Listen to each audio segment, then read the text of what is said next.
Keeper of the Lost Cities by Shannon Messenger. Chapter 3. So what? Sophie managed to say when she finally found her voice. You're saying I'm an alien? She held her breath.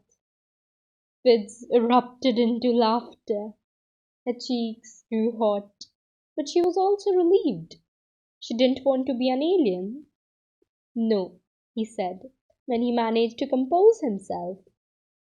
I'm saying you're an elf. An elf. The word hung in the air between them, a foreign object that didn't belong.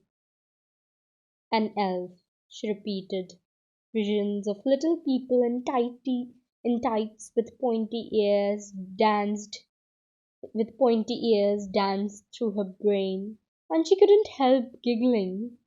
You don't believe me? Did you really expect me to? I guess not. He ran his hands through his hair, making it stick out in wavy spikes, kind of like a rock star. Would someone that good looking be crazy? I'm telling you the truth, Sophie. I don't know what else to say. Okay, she agreed. If you refuse to be serious, so would she. Fine, I'm an elf. Am I supposed to help Frodo destroy the ring and save Middle Earth? Or do I have to make toys in the North Pole? He let out a sigh, but a smile hid in the corners of his mouth. Would it help if I showed you? Oh, sure, this ought to be good. She folded her arms as he pulled out a slender silver wand with intricate carvings etched into the sides. At the tip, a small, round crystal sparkled in the sunlight. Is that your magic wand? She couldn't resist asking. He rolled his eyes. Actually, it's a pathfinder. He spun the crystal and locked it into place with a silver latch at the top. Now, this can be dangerous. Do you promise you'll do exactly what I tell you to do? The smile faded. That depends. What do I have to do? You need to take my hand and concentrate on holding on. And by concentrate, I mean you can't think about anything else, no matter what happens. Can you do that? Why? Do you want proof or not? She wanted to say no. He couldn't actually prove anything. What was he going to do? Whisk her away to some magic elf land? But, but she was curious. And really, what harm could come from holding someone's hand? She willed her palms not to sweat as the fingers laced together. Her heart did that stupid, fluttery thing again, and her hand tingled everywhere the skin touched. He glanced over his shoulder, scanning the parking lot again. Okay, we're alone. We go on three. You ready?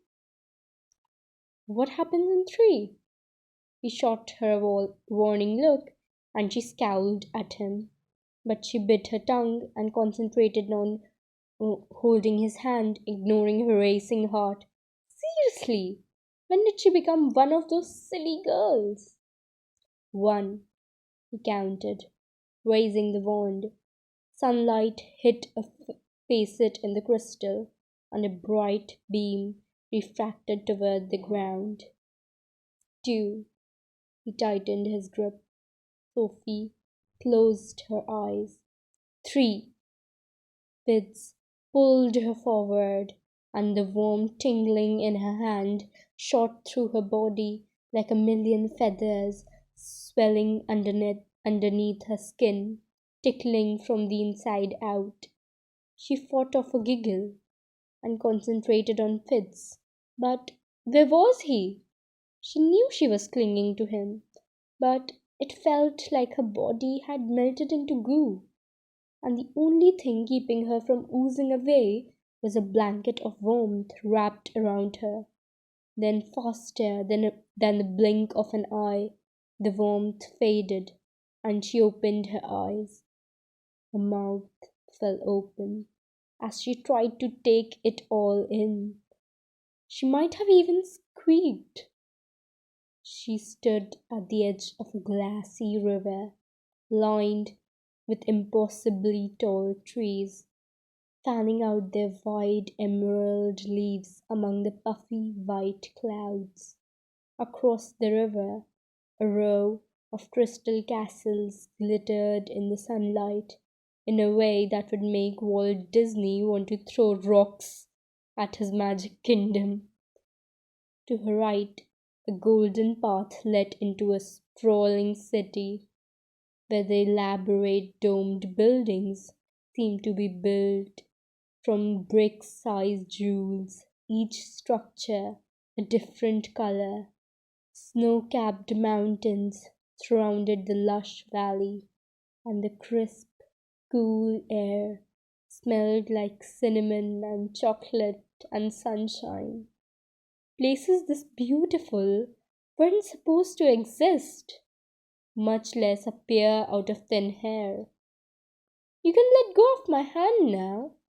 Sophie jumped. She'd forgotten about Fitz. Her hand released his, and as the blood tingled in her fingertips, she realized how hard she'd been squeezing. She looked around, unable to make sense of anything she saw. The castle towers twisted like spun sugar, and something seemed oddly familiar about them. But she couldn't figure out what it was. Where are we? A capital. We call it Eternalia. But you might have heard it called Shangri-La before. Shangri-La, she repeated, shaking her head. Shangri-La is real. All of the lost cities are real. But not how you'd picture them. I'm sure human stories rarely get anything right. Think of all the ridiculous things you've heard about elves. She had to laugh at that, and the sharp burst of sound echoed off the trees.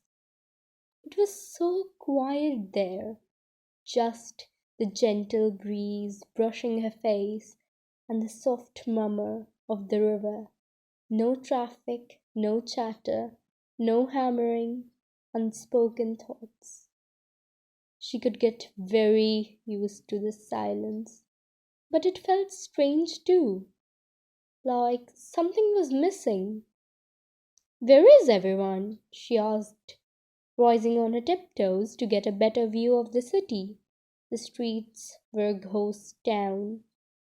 Fitz pointed to a domed building that towered over all the others. The green stones of its walls looked like giant emeralds. But for some reason, the building sparkled less than all the others. It looked like a serious place for a serious things. See the blue banner flying? That means a tribunal is in process. Everyone's watching the proceedings. A tribunal? When the council, basically our royalty, holds a hearing to decide if someone's broken a law. They are kind of a big deal when they happen. Why? He shrugged. Laws are rarely broken.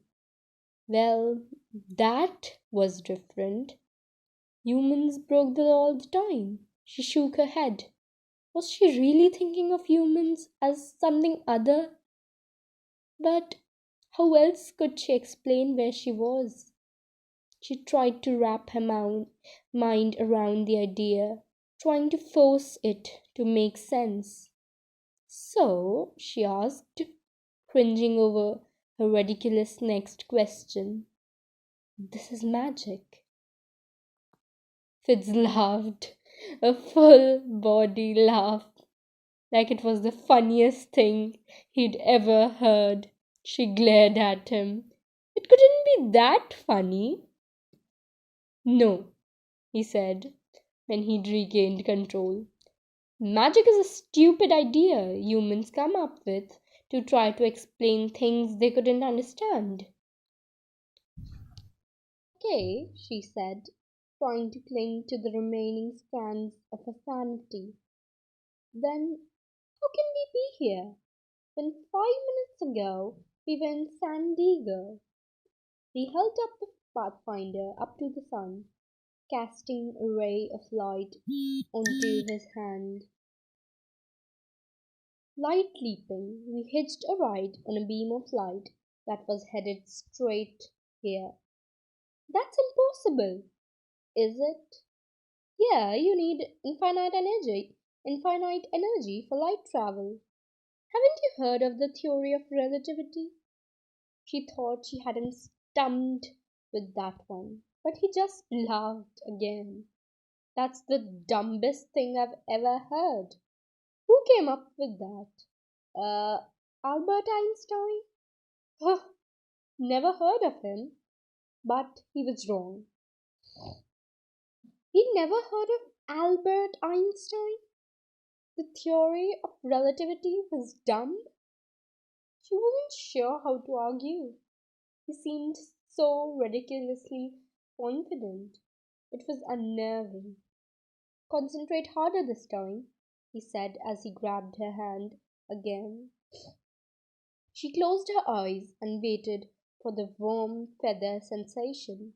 But this time it was like someone turned on a hairdryer and sent the feathers scattering in a million directions until another force wrapped around her and pulled everything back together like a giant rubber band. A second later, she was shivering from a cold ocean breeze whipping her hair around her face. Fitz pointed to the massive castle in front of them, which glowed like the stones were carved from moonlight. How do you think we got here? Words failed her. It really had felt like the light passed through her, pulling her along with it. But she couldn't bring herself to say it, because if that was true, every science book she'd read was wrong. You look confused, he observed. Well, it's like you're saying, hey Sophie, take everything you've ever learned about anything and throw it away. Actually, that is what I'm saying. He flashed a smug grin. Humans do the best they can, but their minds can't begin to comprehend the complexities of reality. And what, elves' minds are better? Of course. Why do you think you're so far ahead of your class? The slowest elf can still trump a human, even one with no proper education. Her shoulders sagged as Fitz's words sank in. If he was right, she was just some stupid girl who knew nothing about anything. No, not a girl, an elf.